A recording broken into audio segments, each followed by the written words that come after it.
The Blue Ridge Mountains do not keep secrets. They bury them under layers of pine needle mulch and frozen topsoil. For decades, Eustace Conway was the face of a dying breed, the last American naturalist, a man who traded the digital hum of modernity for the rhythmic strike of a flint. But 1 minute ago, the myth cracked. In the shadowed corner of a barn built from hand-hewn timber, beneath a tarp heavy with the dust of 20 winters, something was unearthed that defies the rugged simplicity of Turtle Island. It isn't gold, and it isn't bone. It is a testament to a life lived in the agonizing friction between the man the world saw and the man who existed when the lanterns went out. As the dust settles in the shafts of autumn light, a chilling question hangs in the damp air. Did Eustace Conway find paradise in the wilderness, or did he merely build a more beautiful cage for his demons? The woods are silent, but the barn is finally screaming. The frost on the morning grass snapped like glass under Eustace's boots, a sound that had become the soundtrack to his isolation. To the world, he was a folk hero, a man who walked away from the concrete labyrinth to find God in the grain of a tree. But inside the mind of the naturalist, the forest was never a sanctuary. It was a battlefield. The omniscient weight of his father's disappointment followed him even here, miles from the nearest paved road.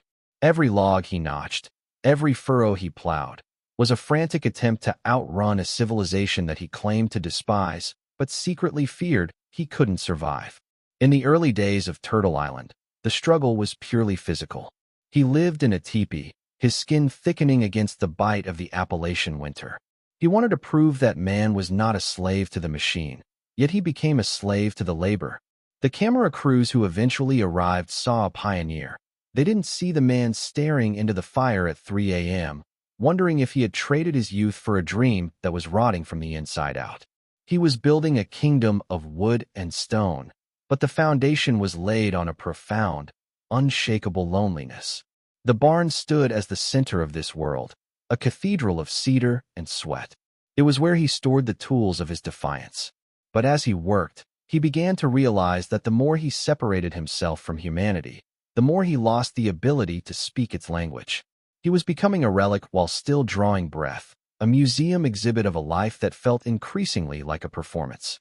He would tell the volunteers that they were returning to the earth, but in the quiet moments, he watched them leave, returning to the warmth of their heated homes, leaving him alone with the biting wind. One evening, as a storm rolled over the ridge, Eustace retreated into the barn. He pushed aside a heavy crate of blacksmithing tools, revealing a loose floorboard he hadn't touched in years. Beneath it, the first hint of the shocking discovery lay waiting, a flash of something that didn't belong in the 19th century. Fame is a strange predator. It doesn't kill you. It just changes the color of your soul. As Turtle Island grew into a symbol of the simple life, Eustace Conway became a commodity.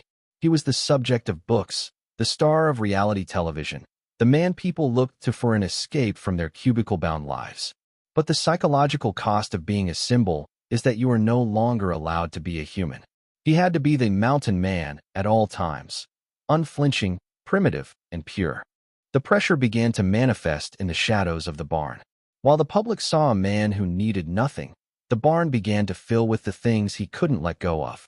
He was obsessed with preservation, not just of the land, but of his own fading relevance. He began to collect fragments of the world he claimed to have left behind, blueprints, correspondences, and mechanical relics that contradicted his naturalist persona. He was a man caught in a temporal trap, reaching for a past that never truly existed while being dragged into a future he wasn't prepared for. His internal dialogue was a cacophony of contradictions. He preached self-sufficiency, yet he was increasingly dependent on the very system he critiqued to keep his land from being seized by the state. The legal battles over building codes and sanitation were not just bureaucratic hurdles, they were existential threats. If the government could force him to install a flush toilet, then the dream of Turtle Island was a lie. The barn became his war room, the place where he hoarded his defenses and hid his vulnerabilities. The transitions between the public Eustace and the private man grew jagged. In front of the lens, he was poetic and stern.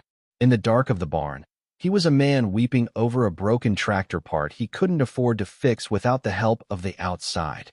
He felt like a fraud dressed in buckskin. The psychological fracture was widening, and he began to bury the evidence of his modern failures deeper into the corners of the property. As the sun dipped below the mountain line, casting the barn in an eerie, blood-red hue, Eustace reached into the hidden cavity beneath the floor. He pulled out a heavy, rusted metal box. When he forced it open, the contents didn't look like survival gear. They looked like a confession.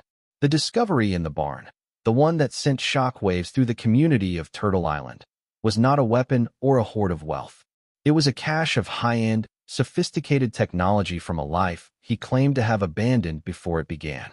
Complex schematics for industrial machinery, journals filled with advanced engineering calculations, and encrypted data drives that hinted at a life of intellectual pursuit far removed from skinning deer. Eustace hadn't just moved to the woods to live deliberately. He had fled a life of immense technical pressure that had nearly shattered his mind. The shocking truth was that the mountain man was a genius who was terrified of his own brain. He used the physical brutality of farm life to quiet the relentless noise of his analytical mind. The barn was his secret laboratory of the soul, where he tinkered with the very concepts he told his students were the downfall of man. He was a man who understood the machine better than anyone, and that understanding was his greatest curse. He hated the modern world because he saw exactly how it worked, and he knew he could never be a part of it without losing his sanity. This revelation recontextualized every struggle he had ever faced. The legal battles weren't about freedom. They were about his fear that if the world looked too closely, they would see the engineer behind the axe. He had built a persona of simplicity to mask a reality of staggering complexity. The guilt of this deception weighed on him more than any winter snow. He looked at the volunteers, young, idealistic kids who wanted to save the world, and he felt a profound sense of betrayal. He was selling them a dream he knew was a fabrication. In the middle of the night, Eustace sat in the barn, the glow of a single, illicit LED flashlight illuminating the journals. He traced the lines of a circuit board he had designed decades ago, his calloused fingers trembling. He realized that by trying to kill the modern part of himself, he had only succeeded in creating a ghost that haunted his every move. He wasn't the last of a breed. He was the first of a new kind of exile, a man who knew too much to ever truly be at home in the dirt. He heard a footstep outside the barn. One of his longtime protégés had followed the light. Eustace didn't close the box. He waited for the door to creak open, knowing that once the secret was out, the legend of Eustace Conway would burn to the ground. The confrontation was silent, but the air was thick with the scent of ozone and disappointment. When the protégé saw the box, the maps, and the technology, the illusion of the primitive king vanished. Eustace didn't offer an excuse. He simply sat there, a man stripped of his costume, looking older than the mountains themselves. The fallout was immediate. Word spread through the tight-knit community of Turtle Island, not as a scandal of malice, but as a tragedy of identity. The shock wasn't that Eustace was a bad man, but that he was a modern man after all. The downward spiral was psychological. Eustace began to withdraw, even from the land he loved. He spent days staring at the forest, no longer seeing a partner, but a witness to his charade. The peak of his fame had been built on a foundation of omission, and now that the void was filled with the truth, the structure felt unstable. He felt the eyes of the world on him, no longer admiring his ruggedness, but dissecting his hypocrisy. The deep darkness of his isolation became literal.